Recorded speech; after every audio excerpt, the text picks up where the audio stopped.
So here we are now in day two, the second full day of Joe Biden's presidency. It's very important for those of us who supported and continue to support Trump to recognise something that Donald Trump has recognised, namely that his presidency is over. I've said before that he should not run again in 2024. I absolutely stand over that. I think another credible candidate might be Mike Pence.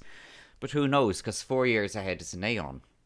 The First World War, or the Second World War, was lost in 4 years, between 1940 and effectively 1944. So a lot can happen in 4 years. An awful lot can happen in 4 years. But let's deal with it where we're at straight away today. Joe Biden is now into his second day as president.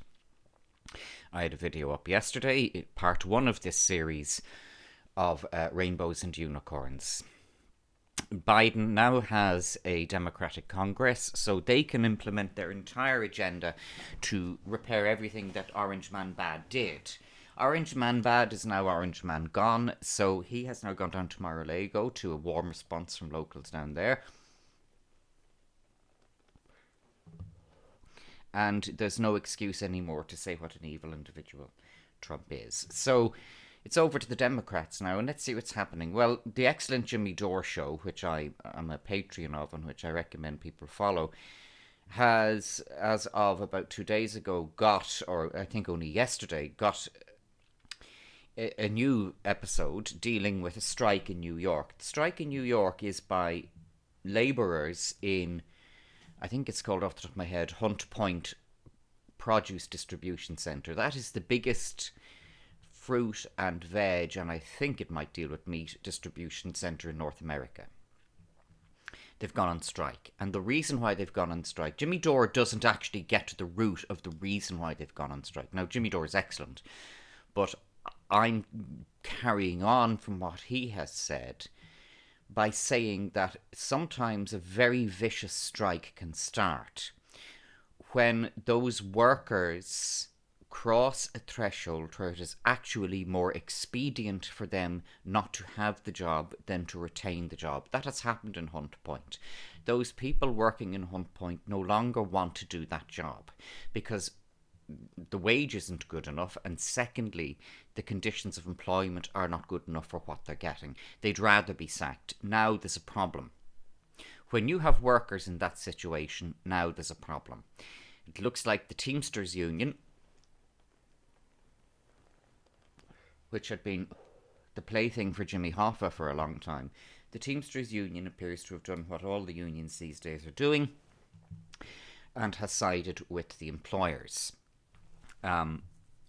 Whether that's the case or not, we are where we are today, and the workers have gone on strike. I made an observation many years ago that in Ireland we are over the barrel to truck drivers. This is because there has been a policy of allowing our railway network to fall asunder and also to allow freight to more or less expire on Ireland's railways.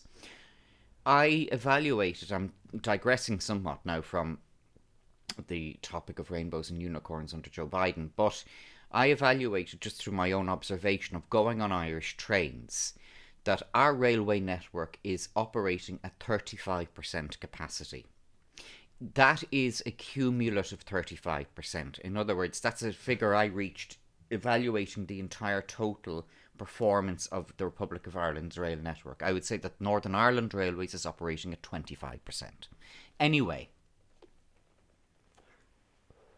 I reached that evaluation about Ireland's railways from one of the factors. There's a number of factors, but one of the factors is that the first intercity cross-country train leaves Dublin at about 7 a.m. and the last one leaves Dublin maybe on a late night at 9 p.m. So in other words, between 9 p.m, 2100 hours, and 0700 hours, there are no intercity trains carrying people across the country. That is because the people working on the railways and making these decisions are overpaid state employees. That's why. So between 9 p.m. and 7 in the morning, a period of 8 hours, there are no trains. So that's 8 hours is 1/3 of 24 hours. We're already at 1/3. There are no trains carrying people across the country. Secondly, there's hardly any freight in our railways now, particularly out of Connolly Station and the North Wall. There's somewhat more out of Euston, and actually they use Phoenix Park Tunnel to get down to the North Wall, bypassing Connolly. But you will see very, very little freight in our railways. So if we have no passengers going between 9 p.m. and 7 a.m, there's your time to take the freight. No, there's nothing happening. The railways are silent at night. Thirdly, if you look at the presently intact infrastructure of Ireland's railways, at least 1/3 of that is either underused or out of use. And I do not mean railways that were closed down in the past with the tracks lifted and bridges demolished. I mean, say, the Limerick to Foynes line. I mean, say, the Drogheda to Navan and Kingscourt and Oldcastle line. I mean, say, the Rosslare Strand to Waterford line. I mean, say, the line between Claremorris and Collooney, Claremorris and Ennis. Nothing's happening on those railway lines. I mean, say, the line between Mullingar and Athlone. For a long time, up to 1987, the line between Mullingar and Athlone was one of the busiest railway lines in the country. The reason for that was, first of all, it carried freight to Galway and Westport, but secondly, that particular railway line carried passenger freight. It carried postal trains out of Connolly Station and Sheriff Street. They would go up that line via Cabra, via Kilcock, and then at Mullingar they would take the southward line towards Athlone, and then they would go to Westport and Galway via Athlone. Gone. That line is not in use anymore. It's still there, but it's not in use. So there's another third of the railways that's out of action. Put that together with the 1/3 that I described in relation to passenger timing, you've 2/3. Cut it down conservatively. Let's say, you've 2/3. Let's now deal with the issue of building new lines or replacing old lines. There's no railway line to Donegal. The money we squander on NGOs, 5 billion a year, a fraction of that, and I mean a fraction of that, could be used to extend the present Dublin to Sligo intercity line via Bundoran, Donegal Town, Ballybuffet, and ending at Letterkenny. That should also be used for freight. After Letterkenny, it could continue on up to Derry. That could be used for freight as well. We are over a barrel to freight truck drivers, because if they decide to go on strike, we have a big problem here. Because, for the reasons described, we do not have an alternative for food distribution in this country from freight truck drivers. Yet we have a railway head at the North Wall. Boats can come in and unload straight onto railway trucks at North Wall. It is a political decision not to do this. It is the same in Ireland as the decision not to build affordable housing for people who can't afford it otherwise. That's a political decision. So for Fine Gael and their cheerleaders in RTE and all of these monsters to turn around and say, we have a housing crisis. No, we have a deliberate shortage of housing. And the emphasis is on the word deliberate. Let's get back to Jimmy Dore and America and Joe Biden. So a strike has begun at the biggest food distribution centre, effectively the biggest food distribution centre in North America. That strike looks like it's not going to be closing down any day soon. Although the southern border of the United States, between the United States and Mexico, is now paid for, Trump has paid for that, it just needs to be finished. Biden has announced it's not going to be finished. So although much American taxes have been put into this thing, that's just being signed away by Biden. The pipeline between Canada and the United States is now being abandoned by Biden. At least 10,000 jobs will go as a result of that. Yet now there's a train of illegal immigrants heading northwards towards the United States border. They knew that because Trump was going out of office. People are speculating about the nature of Trump and the nature of his entire presidency and why he did this and do that. Don't waste your time. Don't waste your time. It is what it is. It's better to take these things, except when you see specific evidence contrary, it's better to take these things at face value. That's how the legal system works. You're wasting your time speculating. The legal system, when you're in a criminal court or even in a civil court, they don't waste time at speculation or moots. You have to have a bit of evidence or something. If you don't have it, you have to take it on face value. Simple. So let's assume that Trump was the maverick president that he was made out to be.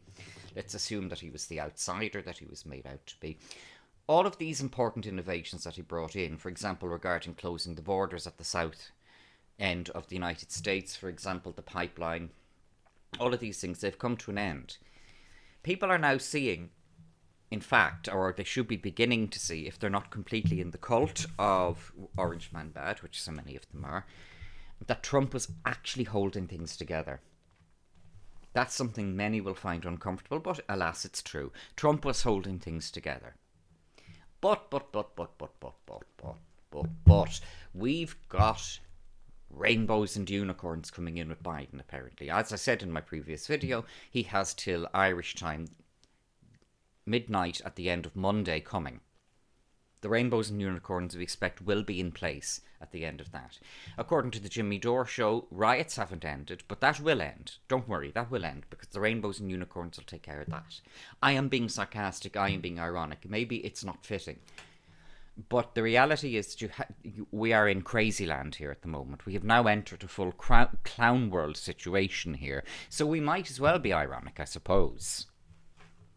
To be serious, I'm making the point that the Democrats are coming from a political culture of imagining that government can do everything. Trump was not. The Democrats make these highfalutin, absolutely baseless promises. Trump did not. Trump was a pragmatist, and Trump based his entire political shtick on baby steps to improve things incrementally.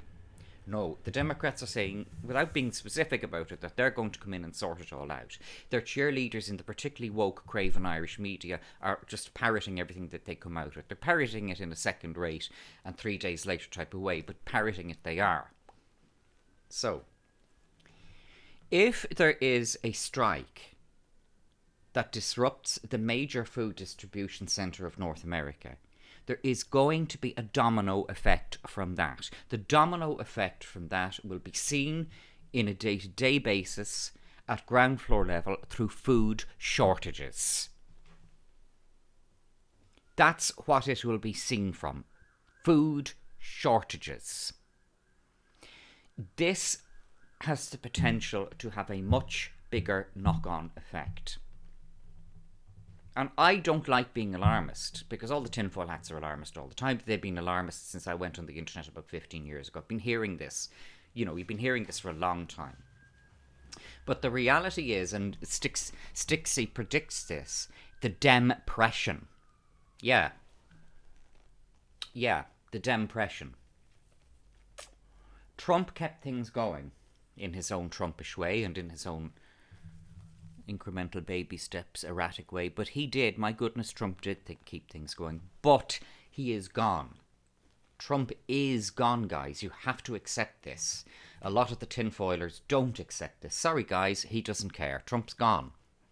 What struck me about Trump was, first of all, his lack of self-pity. Secondly, the very dignified speech that he gave when he conceded. And his farewell address was a very dignified and upbeat and noble address that he made. He looks knackered. He looks wrecked. He looks like he's had enough of it all. But there was no self-pity, no anger, no bitterness. I think he was too good for all of this, honestly. He was not a career politician. He just, you know, that's why he threatened them, I think. He was too good for all of this. But this is where we're at. There's no point in pretending we're not at this point. We are at this point. We are at this point. Ireland, for political reasons, allowed its alternative to truck freight fall asunder. That would be something we could spend €1 billion on rebuilding. We could do it in a year. Instead, we have psychopaths running the country. We have absolute lula psychotics in the Green Party. The Green Party are the shock absorbers of Fine Gael, by the way. They are Fine Gael at its kind of logical conclusion. They are anti-business. They are anti-civil liberties. They are anti-individual small people. Eamon Ryan recently, this passed a lot of people's attention, but I saw this. Eamon Ryan, who said, Eamon Ryan's a piece of rubbish. Ryan said, we have to respond to climate change the same way that we've responded to COVID-19. Translate. destroying people's civil liberties, locking them down, creating a police state, preventing them from travelling 5 kilometres from their home, is what he considers, Eamon Ryan considers, to be a proper long-term way of behaving. This, I mean, if you aren't seeing what they're coming out with here, this is their agenda. Forget about February of 2020. That's all gone now, folks. The dictatorship is here. The dictatorship that we're dealing with here in Ireland is a bureaucratic one. It's not yet at the stage, and may not necessarily reach the stage of tanks on the streets. How do you get a quorum of people to openly and overtly make decisions which are very obviously against their better interest? I don't know the answer to that, but so far they've done it. That happened in February of 2020 when people voted in the Greens and Fine Gael. I could have told you then, this is not going to end well. Then, from between February of 2020 and now the middle of January 2021, today's the 22nd of January, what I said came true. I said if the Irish people let Fine Gael back into government again, they deserve everything they get. Well, here you go. They're getting it. 3 weeks to flatten the curve. We're at a year now, or nearly a year. At the end of February 2020, I went away for 12 nights on my own on a holiday to the Mulranny Park Hotel. Again, the normies are saying, why are you going away to a hotel for 12 nights in Ireland? Well, I said to them, have you ever gone on holidays to Turkey or places like that for a week or 2 weeks? Why shouldn't I go away to a place in Ireland for a week or 12 days? But it's not the same thing. No, I said, you're right. It's not the same thing because you're taking money out of the state, whereas I'm supporting Irish hospitality. You're right. It's not the same thing. Then you see the software breakdown. Beep bloop, you see the software breakdown. This is happening. We're seeing the software breakdown in people. You know, it's particularly... I mean, a woman I was talking to recently was, you know, I said to her, look at Biden. I said, RTE, I could show you. I said, you go online and look for those clips of Biden's dementia episodes. I said, RTE have clipped them out. Oh, well, she said, Kamala Harris, she seems good. I said, how does she seem good? How does she seem good? I said, what do you know about Kamala Harris? Well, she seems good. How does she seem good? Because RTE told you so. I am reluctant to hector people. That's the stuff that all those far-righters do. They hector people. You have to stand back and let people make their own minds up. It's a pagan thing as well. It's a pagan thing as well. Don't preach. Nobody likes to be talked down to. You have to stand back and allow the people who are in that group I described before, the normies. The NPCs forget about them. The psychopaths forget about them. The normies are the ones we've to hit. How did I say we'd hit them before? We hit them by attacking mainstream media. We're winning, by the way. We're winning. We're winning more than we could have ever imagined. Who would have thought RTE would have come out with that ridiculous nonsense of John Williams's The Truth Matters? Well, did they come out with something like that after those stars of RTE were snared having a little hoolie for a charge hand who was retiring? No, they didn't. So much for The Truth Matters. So much for that. They're lying. They're lying to you. They are lying. They are your enemies. The reason why the mainstream media are your enemy is a clear and unambiguous one. It is because it's they who have so far, particularly in Ireland, I think even more so than in the US, because there's a cultural difference. In Ireland, it's the mainstream media, predominantly RTE and the Irish Times, but with a lot of backup from the Toadies and Virgin Media. Virgin Media sometimes shows programmes between all the ads. I've never seen it. Every time I switch on Virgin Media 1, there's ads. All the time. Whenever I switch on Virgin Media 1, there's ads. But they are experimenting, I think, with showing the odd programme occasionally. They are the enemy, and I identified that in February of 2020. In 2020, and I'll get back to what I was saying a moment ago, actually, I digressed. I don't want to be too rambling.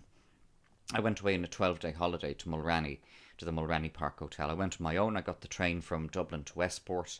I stood around in Westport and got the bus over to Mulranny. I did that deliberately. I could have afforded a taxi, but I believe in public transport. Maybe this is, maybe I need to be shook out of that one. And it was, I remember that holiday very, very well. That was the last holiday I've been on because everything went pear-shaped after that. And there was a sense, reflecting upon it, that we were at the end of something. And that there was something hanging out there that was waiting to happen. Even down in Mulranny, there were normies, always from southeast Dublin, always in the hotel talking about COVID-19 and coronavirus. I was saying to them, it's a flu.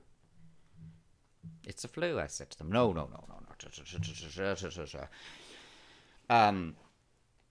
There was no social distancing, there was no masks, there was no nothing. I would walk down to the village, have a cup of coffee in the pub, I would buy the paper, I would go for a walk, I took photographs. And that all now seems, I mean, that's less than a year ago, because I was there at the end of February 2020 into March 2020 for 12 days. It's a different universe now. That's all gone. Because when you look around, there will still be people, 5 years from now, 7 years from now, there'll still be Egypts going around wearing masks. They'll choose to do so, but there'll still be Egypts going around wearing masks. As I said in a previous video, as I've said in a letter I pinned on Twitter, there's no burden of proof on anybody to claim a reasonable excuse. Furthermore, the word reasonable actually, and I hadn't said this before, the word reasonable is a further diminution of the burden of proof. Who defines reasonable? Reasonable is our instinct, our general assumption. So, for example, I've said that because I have gingivitis, which I do, and because, based upon evidence, external evidence that I got in December at Christmas and coming up to New Year from people telling me that they could smell my breath through their masks, I said, there's something here, okay, I brush my teeth twice a day and all that, I floss, but in between, obviously the gingivitis plays up and this happens. I said, it's reasonable for me not to wear a mask. It's better for me not to be confining that breath to my face. It needs to be released. It needs to be released both from my own health point of view and also from the point of view of not having to go to the dentist if the mask causes my health to deteriorate, my not having to go to the doctor. It's in everybody's better interest that I don't wear a mask. That is a reasonable position I've taken. It now turns out, having tried subsequently to get a doctor cert, I don't have to. So, essentially what the statutory instrument did, 296 of 2020, what that did was it handed it over to the citizen to decide for themselves. You see, they can't be sued for that. The state, don't try taking a judicial review or a plenary challenge of that. It won't work, because any judge will say you should have read the law and interpreted it that way. I did. I interpreted it that way. I'm right. They know I'm right. They know I'm right. So it returns to the issue of bodily autonomy. My body, my choice. I've decided how I'm going to manage my health, particularly in relation to gingivitis and particularly in relation to medical intervention. People like the D-Wall people are all saying it's not valid law. It is valid law. A statutory instrument is valid law unless you get a challenge as unconstitutional. That statutory instrument will never fail as unconstitutional because it respects your right to bodily autonomy. Extreme distress and difficulty breathing, who decides that you do? What's it based on? Reasonable reason. So that's an even more powerful weight in your favour as a citizen to say, no, I have decided that it is reasonable for me not to wear a mask.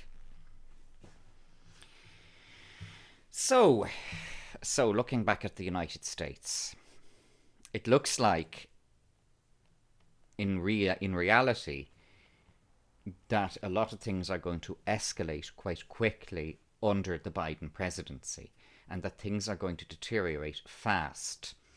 We've been saying out here it'll be 3 weeks before the people are clamouring for Donald Trump to return. I don't think it'll be that long. This is because there is a cultural Marxist thing, one, of imagining that the government can solve all your problems. Trump broke out of that paradigm. He broke out of it in his election campaign in 2016, and his whole agenda for 4 years was saying to people, please stop trusting the government to sort your lives out. That was one of the reasons why I trust Trump, because that's very much against the whole globalist agenda. The second thing is the cultural Marxist thing of, well, it's getting back to what I said. It's not really a second thing. that the government can do everything for you. So the government can stop people dying of coronavirus. No, it can't. The government can control all of these things. No, it can't. But Biden has based his whole presidency on rainbows and unicorns. You know, what are we going to do? We're going to outsource our labour to the third world where they'll be treated diabolically. Trump got rid of that. Biden is reversing that immediately. Oh, we're going to have open borders. Trump got rid of that. Biden is reversing that immediately. So the cultish thing here is that we've got to break through the mainstream media continuing to hypnotise people into thinking that the government is their friend, and into thinking realistically that the government can sort everything out for them. It can't. And we're going to see this, and we're going to see it sooner than later. And I hope that anybody who knows what I'm talking about is prepared for, in relation to food shortages and food distribution, that they are prepared for what seems to be coming.